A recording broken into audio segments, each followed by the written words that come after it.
Mr. Robertson, thank you for making yourself available. It's my pleasure. Yesterday and indeed to the day before yesterday and indeed today and in different capacities. But Pleasure. there it is. Is there anything you wish to ask Mr. Sabi at the moment? No, I understand Tribunal has questions for you, Mr. Roberts. Yep. Could I ask you to the arguments and importance of and for the waiting times for transplantation and how they interact with the numbers that you can't tell us about from your next paper, but clearly are important for understanding the implications of or for a potential pool of organs. Right. And perhaps if you could, as you do so, highlight any evidence that you can recall verbally at the moment.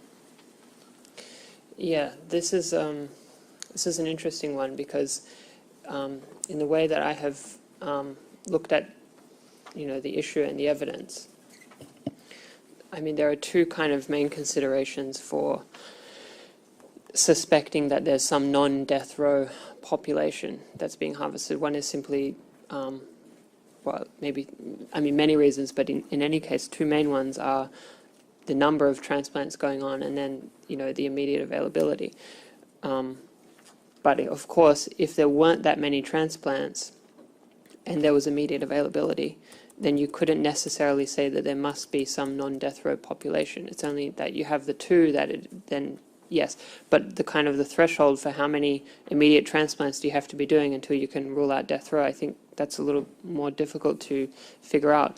But just in terms of the availability, you would have seen perhaps by now in the materials, but perhaps not, but the very well-known incident in 2005 in which Huang Jiefu, the leader of the transplant system in China, went to Xinjiang for the celebration of the 50th anniversary of the liberation of Xinjiang. He went with the security chief, Luo Gan at the time, and he did an autologous liver transplant. And so, for those who don't know, he took out the liver of the patient, excised the tumor from it, and re-implanted it in the patient's body. That's an autologous liver transplant. And for that, he ordered 2 backup livers to be delivered within 24 hours. So he called his home institution in Guangdong, and then he called a military hospital in Chongqing.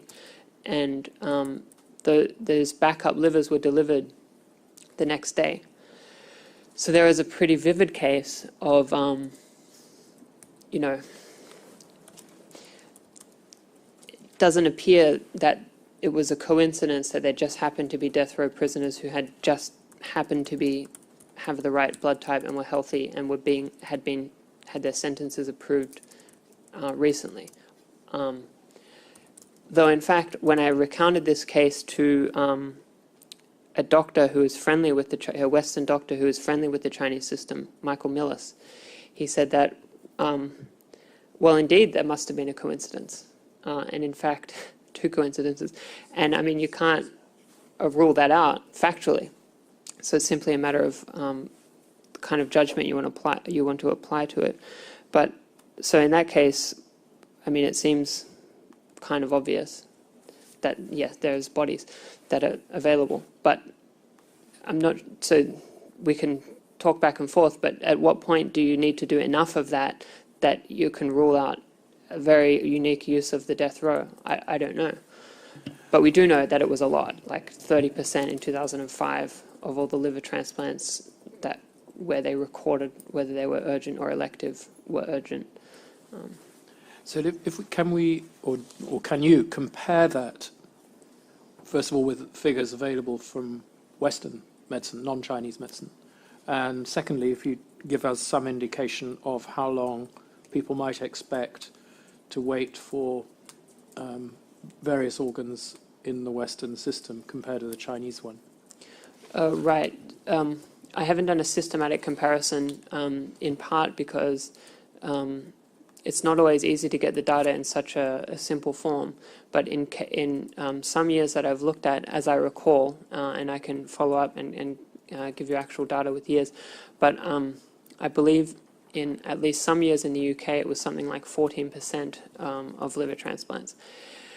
However, the big difference and the reason that the comparison, and then we can talk about waiting times in a second, but the reason the comparison is not necessarily meaningful is because, so for example, in the UK, it's a relatively small geographically, and then there is all the hospitals are linked in a network where there is organ sharing, and so in China, obviously that's not the case even now, but certainly from early 2000s, there's nothing of that kind. It was there's no national organ sharing system, and it's hospitals getting their organs from the prisons that are nearby, and not even I've seen some papers where experts are saying that the paramilitary system should set up an organ sharing network within their own hospitals. And that was just a suggestion, like, hey, we need to share our resources here. That's just within the paramilitary system. So you can imagine, like, the cross-jurisdictional, why on earth, they're not going to be sharing organs, right? Like, because that's money in the bank, so to speak. So, no organ sharing system, huge geography, and these kind of hidden relationships between hospitals and prisons. So it's not comparable. Like the fact that it was 29% and then 26.6%, that's not because they're sharing organs. That's because they've got them on demand across the country at many hospitals. They don't give us the list, all the individual transplants in their record and at which hospitals. Because, theoretically, what if that's like 2 hospitals that are doing, but we do know that the distribution of hospitals that are contributing to the liver transplant registry is quite a lot, but we don't know how many make up the urgent versus elective. But we can presume, based on the other data, that it's a national thing. And medical papers also indicate that that there's national availability, or that these emergency transplants are happening at many hospitals across the country. So we do know, essentially, or rather we can infer that there has been immediate availability of organs matched across the country. So let's go back to comparing waiting times for various organs. You can list them in any order you want in the West compared with in China. Well, so obviously it differs, but average waiting times in the United States from the data I've seen is many months to potentially years. In some cases, of course, it could be sooner, because if you are the most urgent, then you'll get the first organ that is available. And so, but that's generally not the case. It could be a long time. In China, I mean, the key difference is whether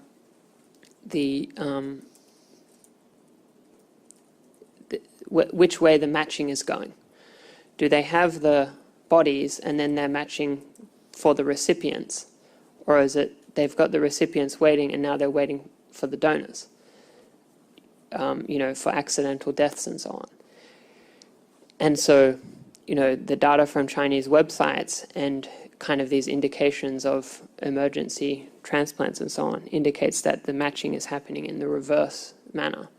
And that they have the donors and they've got them all in a big list, and now they're just sort of waiting for the recipients to appear, and then they get the donor and extract the organ. So we don't know, we can infer that that is what's happening, or we can use our judgment to infer that that is the most reasonable way or plausible way of explaining what we observe. There is also a kind of there is a clinical handbook that has a small statement by a military medical doctor, Shi Bingyi, which seems to hint at them having donors that are then matched. And I can dig that up for you guys And then you could also consult hospital websites that were advertising transplants that were all taken down post-2006, but where there are archives, and they refer to having donors available. And that just, and then from just the testimony now, there was reference to stock. And this is consistent with the brokerage arguments that we've also heard over the last 3 days, so that a broker would, if you're living overseas, and a broker would find you an organ or recipient in some place quite quickly. It's consistent to the with degree... finding the donor, sorry, not the recipient. Yes, so, I mean, it's consistent to the degree that the brokers have a relationship, or have relationships with hospitals, and then they can contact, their people at the hospitals and get an idea of, availability for organs. Although we don't know, presumably there's a certain need to know aspect of it, and that brokers are not going to be very familiar, perhaps, with where the bodies are and all those details. But in Western transplantation, I'm using Western China in a very arbitrary way, but I think you know what I mean. In Western transplantation, waiting lists for the recipients are often divided into urgent and non-urgent. In the Chinese system, is there any such way of working, to your knowledge? Well, it appears that those who are more politically connected and or can pay more are the more urgent for transplantation. And so one case pretty well known is a Chinese actor, Fu Biao is his name.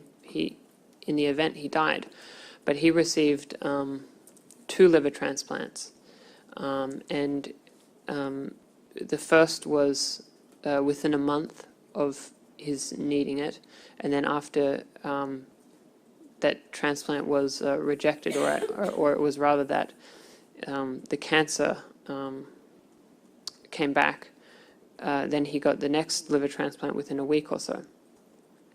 And that was, because he was famous, that was widely remarked upon. And his doctor for the second transplant was Shen Zhongyang. That's the very well-known liver transplant surgeon and president of the Tianjin First Central Hospital, and the guy who founded the Beijing paramilitary police's hospital's transplant center. So he's a kind of a well-known surgeon, and he took a lot of, so for famous people or politically connected people, the transplant doctors get a kind of political capital by servicing them. And one of the biggest hospital, or one of the most developed hospitals doing transplants, is the 309 military hospital, which is specifically for the healthcare of party cadres, and that has a very advanced transplant department. Thank you. I have 2 questions for you. The first is, with your work in this area, have you come across any literature or any evidence, I would say, concerning child transplants, child organ transplants, or the use of children in becoming donors? Only, do you mean forced donors? Or Yeah, forced. only anecdotally, and not in a way that I was satisfied with writing anything about. Yeah, I guess that's all I can. I mean, so I have looked for, through medical papers. Now that we kind of have a more established database, it might be, I mean, I haven't looked subsequent to being able to do like full text searches across such a huge corpus. But when I searched previously, I couldn't find, this didn't pan out, essentially. Okay. And then the next question I have is, we've heard today that there's I believe he was a doctor in Australia, that kind of sounds like he denies this happens. Is it plausible, based on the research that you've done, that China has reformed their system within the last 2 to 3 years with regards to this issue? Well, so it's very interesting and complex what's going on. So first of all, I would say that for sure there is, in my opinion, there are actual voluntary deceased donations going on. I'm sure of that, or rather, I strongly believe that to be the case.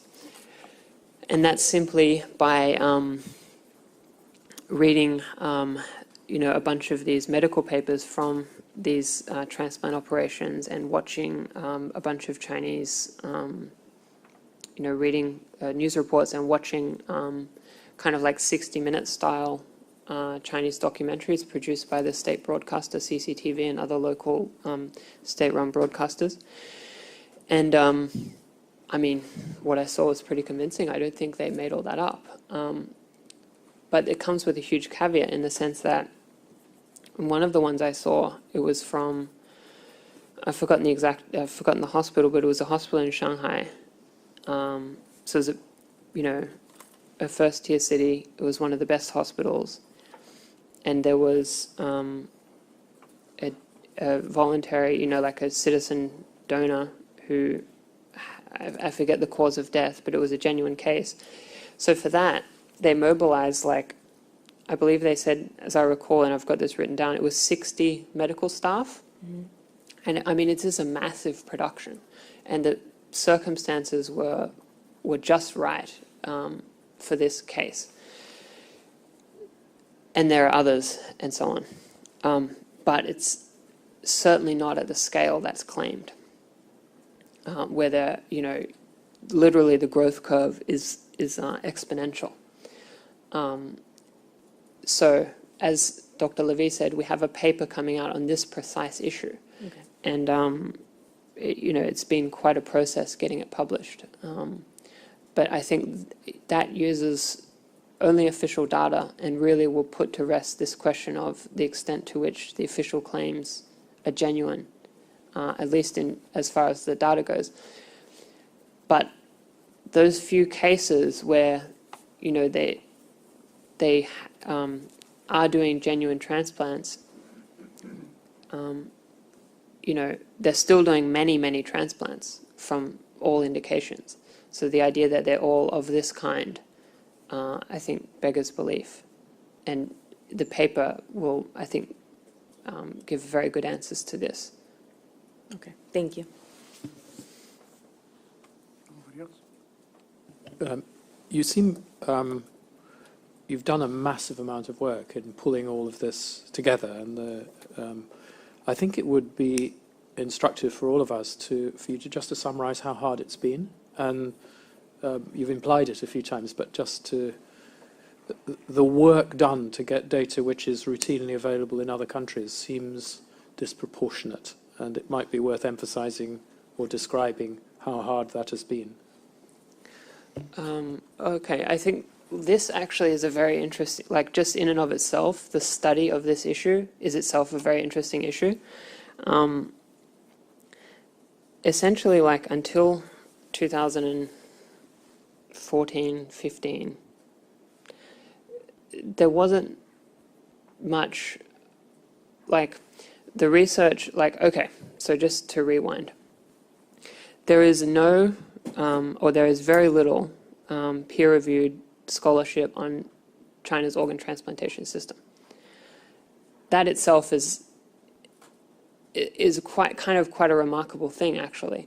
So you can, and I have, go through the literature on China's healthcare reform, the pharmaceutical industry in China, hospital information systems, corruption in the Chinese hospital system, the change from socialized medicine. So the whole gamut. There's a recent book published just last year, a thick kind of textbook kind of volume called China's Health System and Reform by Cambridge Academic Press, I believe, and top scholars. you check the index, there's nothing on the organ transplantation system. So this is, just to begin with, this is weird, in a sense, that this kind of this black hole, like just, so in terms of the actual like first-hand research on it, the stuff I'm doing is like built on the work of, first of all, Kilgore, Mattis, and Gutman, and then the you heard from Dr. Wang Zhiyuan, the World Organization to Investigate the Persecution of Falun Gong. So they are the first ones that dug up like just this immense amount of first-hand stuff from Chinese hospitals. And so, and then I'm kind of just like piggybacking on that, and then trying to use a systematic, you know, social science research methodology to like, you know, do it in a way that you can, you know, you can say, for example, you know, with scientific publishing, you have a recipe, like, you know, we did this, and then we did that, and then we found this, and then anyone can duplicate it, and it's a kind of transparent, systematic process. So, in a sense, all I'm doing is just that to stuff that, in a sense, has already been done. So the way that you get information, for example, is hospital websites, is biographies of doctors, newspaper reports, notices on official websites, medical papers, textbooks, clinical handbooks, nursing handbooks, you know, and then you kind of put it all together. So, for example, well, yeah, I mean, that's essentially the research process, and then you can get bits from each thing. So we can talk, for example, about what I think would be one way of trying to get a minimally reliable number of, you know, the transplants that have taken place according to published Chinese medical papers. So, you know, you scrape the database, you've got like 120,000 papers, and then you have to first kind of sort them, like how many are clinical, how many are non-clinical. So this is what I'm going to do, by the way, I haven't done it yet. And then you would ditch, you know, 2/3, and then you're left with the clinical ones. And then you're going to see, like, you know, there's going to be an overlap, because you don't know that the same organs have not been used in 2 papers. So then you have to like figure out, like, okay, so if it's the same hospital, and it's say there's one that's like, we did 100 liver transplants in this paper from like 2003 to 2005, and then you have another paper that said we did, you know, 150 liver transplants from 2004 to 2006. Well, now you've got like an overlap. You don't know the same organs were not used. So then, like, well, if there are none of the same authors, then I think the way I might do it is you're going to call those separate organs, and then you're going to have a unique count. And then then I got to figure out, like, okay, so if there's an overlap of one author, how do you allocate, like, how many organs for each? How are you going to do the count? Things like that. It's going to get like complicated very quickly to actually get a number. And I'm not even confident that we'll get a number actually from like such a huge database.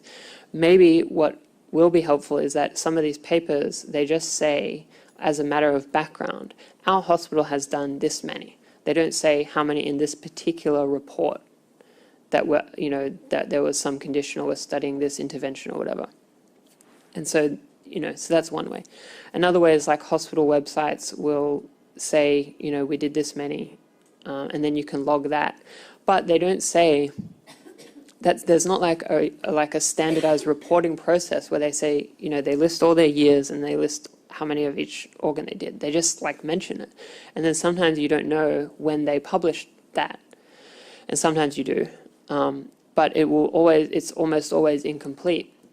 So what I suspect is that we're going to end up with a big, just imagine, you know, a big table, rectangle of data, and it's got all the hospitals along the side, and then it's got the years we know they did, or rather not that we know how many they did, because even all these numbers, by the way, all the numbers, they can't be trusted necessarily. But we will at least know what they said. And then I think it will be possible to use some kind of predictive modeling to then fill in the data that you don't have. For example, if you can identify particular hospitals that have similar characteristics, such as the surrounding population or will have different factors to kind of weight them. And then if you have the transplant, you have this many kidney transplants in this hospital for this year, and you have that many kidney transplants in another hospital for another year, and each is missing one piece of data, well, it's very unlikely that just because you don't have the data, they did zero. So it will be possible to use some process that, like just a model, and that will have rules that are transparent and kind of common sense, and then you could kind of fill in the empty data, and there are kind of established practices for this in data science. So then we'll have a number, or we'll have a series of numbers or a range of numbers, but even then that will have been from like using a process that may not necessarily be accurate, but it's just like your best guess. So this is like, part of the research process. But with all the data that we already have, you don't kind of like, this is really getting into the weeds. Just with, and the report, I've got my organization, Victims of Communism Memorial Foundation. We are preparing a report that has kind of a preliminary version of not this data, but just the build out of infrastructure and some basic tables and charts for the growth of the system in a kind of a simple way. Like, for example, and the way that we did it was we went through the Kilgour-Metis report and then the World Organization, WOIPFIG, I call them for short, Dr. Wang Jiyuan's group. So we went through all their material and just pulled out like a table, and then we made pivot tables based on it, of like each time a hospital reported doing the first transplant of a particular type. So that all the times the hospital did its first liver transplant, its first heart transplant, its first kidney transplant, its first lung transplant. The times that each hospital reported building a new transplant ward or department or research lab. And then you can see very clearly just that in 2000, everything took off. So very few hospitals reported doing their first liver transplant pre-2000, and then you see it just spike. Same with the first time they did a heart transplant or did a combined organ transplant, or the development of physical plant, new building, new ward, etc. So all that just starts taking off post-2000. And that's already, that's very solid, that's interesting data, and it totally doesn't match with the trajectory of the death penalty. So right there, the Chinese government has a lot of explaining to do, because they have, since 2006, they've had this official explanation that, hey, they've always been from death row. Sorry we didn't mention that earlier, but we promise this time they're all from death row. But that's not what all this data from their own hospital website says about the growth of the transplant industry. And I've shown this to scholars of the death penalty in China, and they're very intrigued. They hadn't seen this before, and they're puzzled and wondering, like, have we totally messed up like our understanding of the death penalty, like the whole death row system? And so I don't think so. I think there's something else going on. But anyway. Let me follow up with one point of clarification as well.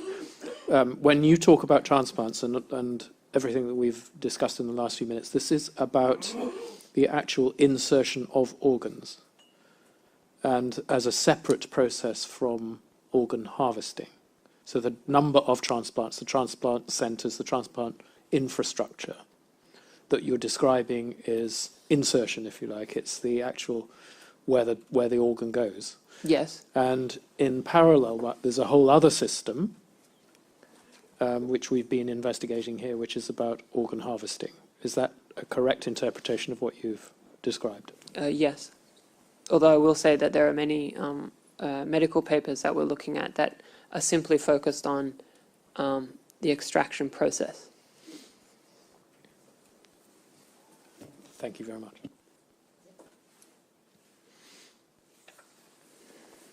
Thank you very much. We heard this morning from Wendy Rogers, who you may know, and she was talking about the reluctance of some transplant surgeons, actually particularly in Australia, to acknowledge that there might even be an issue. Have you talked to any of these surgeons, and if so, or even without so, are you able to throw any light on this?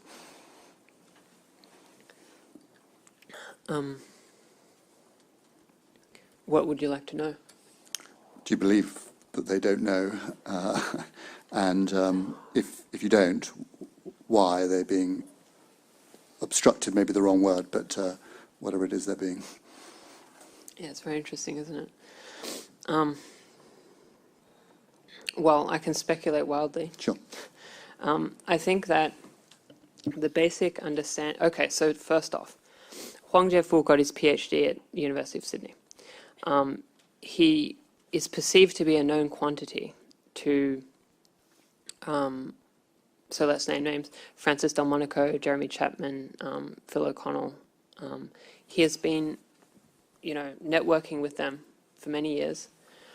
I understand that they perceive him to be a colleague, a professional colleague, perhaps even an ally against the dark forces in China, the corrupt military hospitals and so on. And that if they don't make good with him, then, they have no impact at all and no relevance and no way to push things in a positive direction. So that's the first thing. So I'm right, so they haven't said this to me, but I've spoken with them a bunch, and this is kind of my own feeling of how things generally stand. And then on Huang Jiefu's side, the Falun Gong issue, or the prisoner of conscience issue, as it would be known, as an area of human rights concern, but specifically in China, it's not a prisoner of conscience issue in some vague sense. It's specifically a Falun Gong issue. And so that is extraordinarily politically sensitive, and that's a complete no-go as far as Huang Jiefu is concerned, as a subject of open discourse, as in, you show me your evidence of why you think this is the case, and now we'll have a conversation and I'll explain why you're mistaken. No. Because if they were to try to go down that path and kind of show him the evidence that we're all discussing, it's not like that's, a friendly academic discourse that they're going to have together and kind of, let's get to the bottom of this together. And so what I suspect is that the condition for their having any engagement at all is not touching this issue. And I think that's pretty obvious. And so they've done so. That has, there's a lot that could be said about that.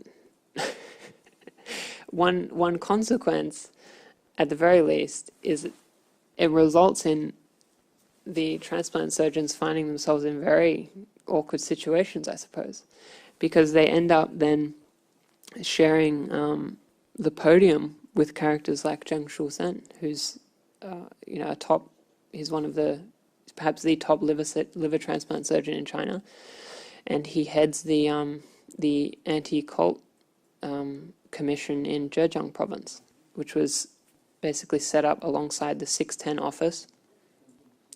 And it was, in order to carry out the anti-Falun Gong propaganda and prepare the training materials for the transformation that we've been hearing about.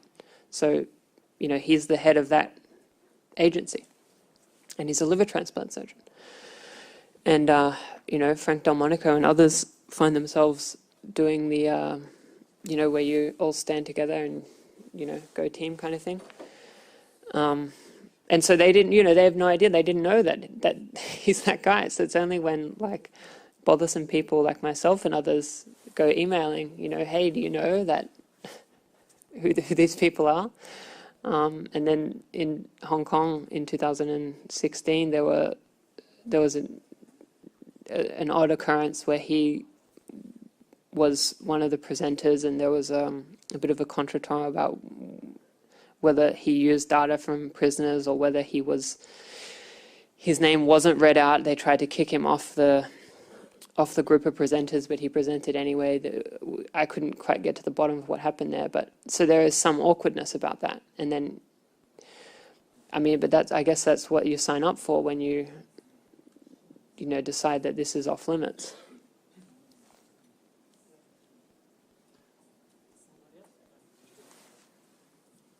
So in your opinion, it's highly unlikely that Jeremy Chapman and others are not aware that there is some issue around this, at least. Yes, I'm sure Jeremy won't mind, but I got the chance to speak with him and Dr. Nancy Asher in Hong Kong, and I was because I was also a little bit puzzled, like, so what do these guys really think is going on here? Like, because I'm genuinely curious, and I described to them the whole like emergency transplant thing and how, okay, so guys, how can we explain this? There's only two explanations, it seems to me, that they've got, a pool of donors that are pre-blood typed, or there's some extraordinary coincidence going on every occasion, and like that doesn't seem reasonable, so it's probably the case that they have this live donor pool. Dr. Asher, I don't think quite knew what I was driving at, because they only gave me 10 minutes and were very officiously monitoring the time. But at the end, Dr. Chapman said, I've got it written down, but it was a comment of the order of, I said prisoners, as in I don't necessarily buy into the idea that they're only death row prisoners. That was his implied meaning. But it was a comment made to me just as we were shaking hands when leaving. And so, that and then other comments I've heard kind of just through back channels make me indicate, so it seems to me at least some of them must know something's not quite right. That's just my impression. I think I have just one question, but we'll see. Obviously, the patients or the recipients of organ transplants are coming not just from China, they're coming from different parts of the world. Has there been any attempt, or do you know of any attempt to try and find out who these people are, to interview them? Or obviously, they have come with medical conditions already, so the doctors would then raise the issue, where did you go? How do you get your organs? Has there been any attempt to canvass opinion or find out from the medical profession even? So I haven't personally spent a lot of effort trying to find people like this and interview them and so on. So finding out about that would really be country dependent.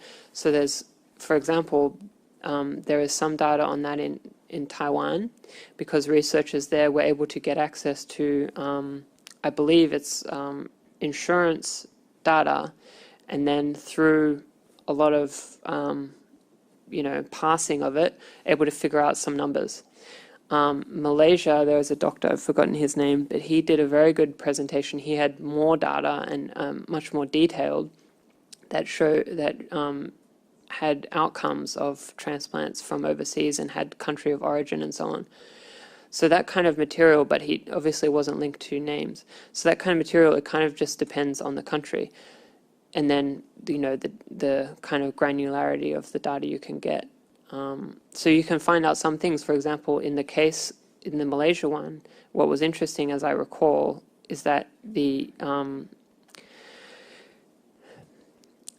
and I've forgotten the medical details, but basically he had some indication that was like the quality of the organ, so to speak, and I'm probably overly simplifying it, but they were the same as with living donor transplants, like very, the ischemic damage was minimal.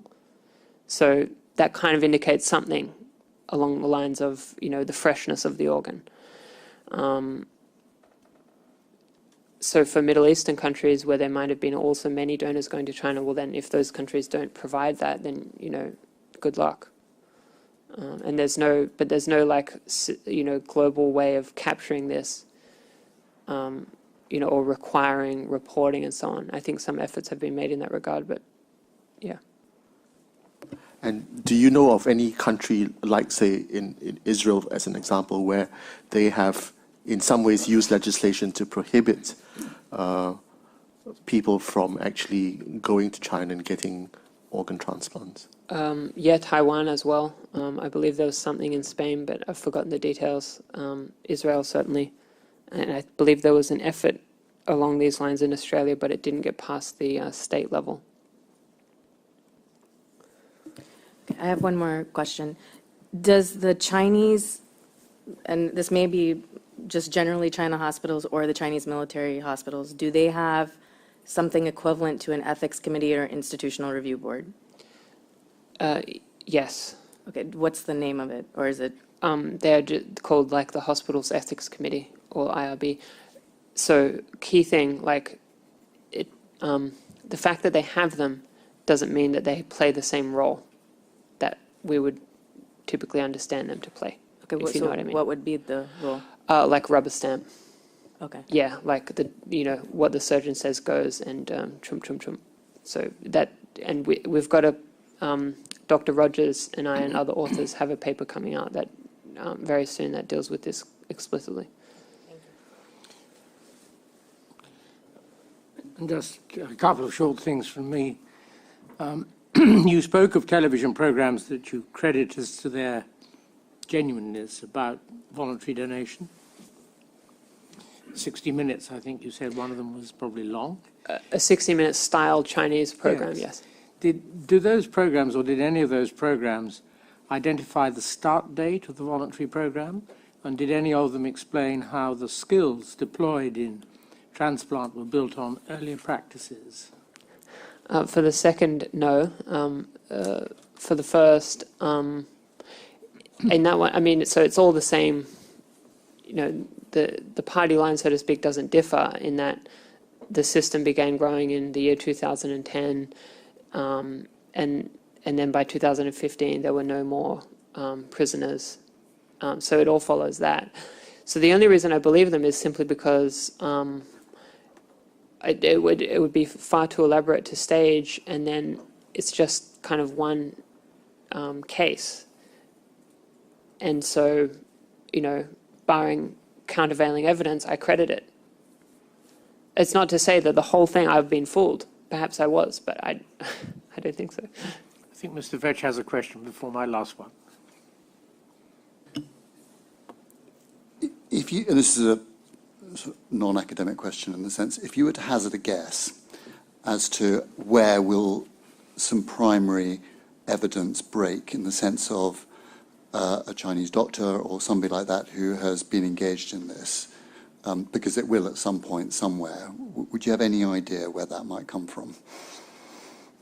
No, I don't. But I mean, if let's say a Chinese doctor was somehow able to get his whole family out and bring original data from the hospital information system, that would be something. But even then, it wouldn't be. I mean, I don't know to what degree it would, because this is the thing, right? Like, we don't have a smoking gun. But you got to really think of what a smoking gun would entail. And if there was a doctor who came out saying, all the things that we've been hearing in the last few days, I mean, people would be saying, well, how do we know that what he's saying is true?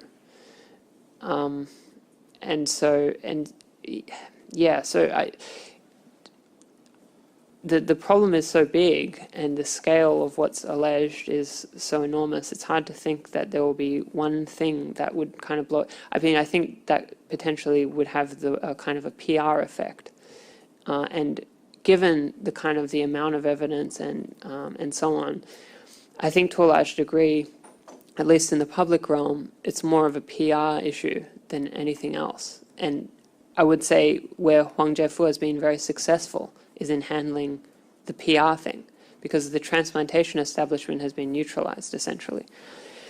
And without them doing and saying anything, then other sectors haven't kind of moved. And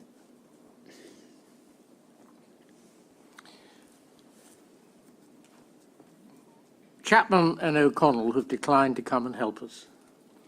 Chapman describes the work of Mattis and Gutmann as a concoction based on political concerns.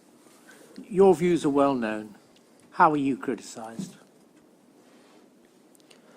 by them? I don't think I've had the pleasure yet. I would be curious. Has anybody criticised or assessed in a negative way your views? Not that I'm aware of. Thank you very much for coming to the tribunal to help. Jeffrey, I've got one more question. We've heard a number of times from a number of witnesses over the last 2 or 3 days that they have received personal threats about their own safety. Have you experienced any of that? No. Thank you. I've heard a former journalist in China who I'm friends with, when going back a couple of years ago, was contacted by the Domestic Security Police, Guobao. It's the National Security Division of the Public Security Bureau. And they sent a couple of young agents to her to ask about me. So the fact that they were young and very friendly doesn't indicate that I'm taken too seriously. But at the very least, I was on record and they knew my name and so on. Yes, go on. Could I just add something? There's among China specialists, there's a sort of a game to see, okay, who is most excluded. And at one point, I thought I had been blacklisted because my visa had been refused 6 times, and I got angry notes from several people saying, you haven't really been blacklisted, because when they do that, they send you letters saying that you've been blacklisted, so don't think that you're one of us. One time when I was refused, my wife called up, and the person at the other end said, why has he been refused? And they said, 他应该自己知道他为什么愿意被拒绝. In other words, he knows himself, which is very much the Chinese attitude. Rather than accusing you of something, they say, we know something about you, and you're going to sort of put up with whatever we do to you until you finally admit it and come clean. And when you do that, then we might talk to you again. So this is... Is that a question? It's not really a question. It's just to point out that there's nothing unusual about the fact that they don't engage you directly on the evidence. The suggestion is that there's nothing unusual in your being engaged according to local practice. Do you accept that? As far as I understand. Thank you. Thank you very much for coming to the tribunal and giving